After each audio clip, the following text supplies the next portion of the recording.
Video আছে? হ্যাঁ। আসসালামু আলাইকুম।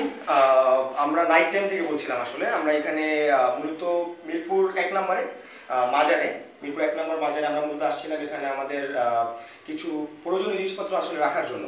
তো সেক্ষেত্রে আমাদের রাতটা স্টে করা হয় এখানে। সেক্ষেত্রে আমরা কিছু আমাদের কাছে কিছু ধরনের ক্রাইম চোখে পড়ে, যেমন গাঁজা ব্যবসায়ীদের কিছু ক্রাইম।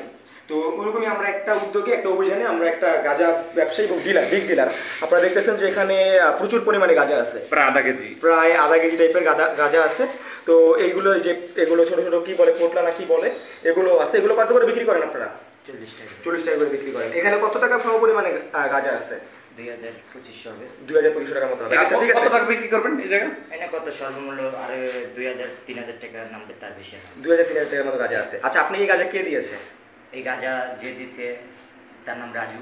হ্যাঁ, রাজু। যে দিয়া দুধ দিয়ে চলে গেছে। তার ঠিকানাটা? তার ঠিকানা থাক বুঝতে পারি না, কিন্তু সে মাজারে আসে প্রতিদিন। এই গাঁজা বেচে, আর অনেক মানুষ আছে আমি দেখি প্রতিদিনই।